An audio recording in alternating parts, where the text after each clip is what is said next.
നമ്മളിന്ന് ഉണ്ടാക്കാൻ പോകുന്നത് ചക്ക കൊണ്ടൊരു ഉണ്ണിയപ്പമാണ് കേട്ടോ. ഇപ്പോൾ പച്ചരി നമ്മൾ കുതിർത്ത് വെച്ചിട്ടുണ്ട്. അത് നമ്മൾ ചെറിയ പാത്രത്തിന് 2 പാത്രം എടുത്തിട്ടുണ്ട് കേട്ടോ.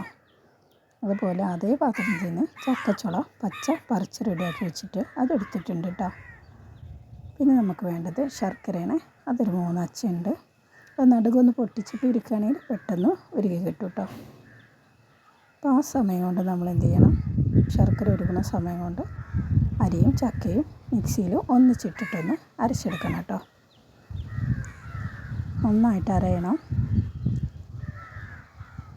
അതിലോട്ട് നമ്മളൊരു നുള്ളിൽ ഉപ്പിട്ട് കൊടുക്കുക കേട്ടോ.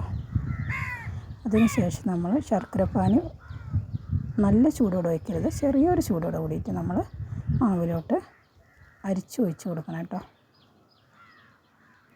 ഞാൻ എൻ്റെ ഫോൺ കയ്യിൽ പിടിക്കലും അരിക്കലും കൂടി ശരിയാവില്ല, അതുകൊണ്ട് അരിപ്പതുമ വെച്ചിരിക്കുകയാണ് കേട്ടോ.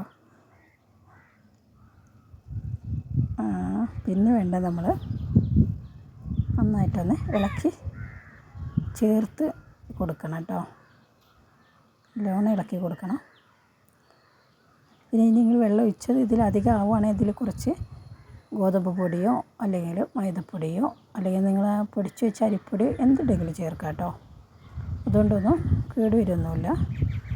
ചിലർ വെള്ളമൊന്ന് കണക്കാക്കിയിട്ടില്ലെങ്കിൽ അതിലേക്ക് അങ്ങനെ എന്തെങ്കിലും ഒന്ന് ചേർത്ത് കൊടുക്കാം കേട്ടോ.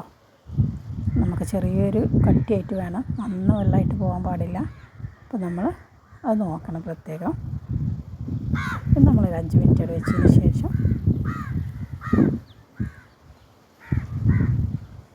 കുറച്ച് ചെറിയ ജീരകം വറുത്ത് പൊടിച്ചതാണ് കേട്ടോ, അതുകൂടി ചേർത്തൊന്ന് ഇളക്കി കൊടുക്കുക. ചട്ടി ചൂടായി വരുമ്പോൾ എണ്ണയൊക്കെ ഒഴിച്ചതിന് ശേഷം നമ്മുടെ മാവ് ഒഴിച്ച് കൊടുക്കുക. നമ്മൾ ഉണ്ണിയപ്പം റെഡിയാണ്. നല്ല സോഫ്റ്റ് ആയിട്ടുണ്ട് കേട്ടോ, കഴിക്കാൻ നല്ല ടേസ്റ്റ് ഉണ്ട്. അപ്പോൾ പച്ചച്ചക്ക കിട്ടുകയാണെങ്കിൽ എല്ലാവരും ഒന്ന് ഉണ്ടാക്കി നോക്കൂ കേട്ടോ. ഇഷ്ടമാവുകയാണെങ്കിൽ എൻ്റെ ചെറിയ വീഡിയോ ആണ്, എല്ലാവരും ഒന്ന് ലൈക്ക് അടിക്കാനും സപ്പോർട്ട് ചെയ്യാനും മറക്കല്ലേ.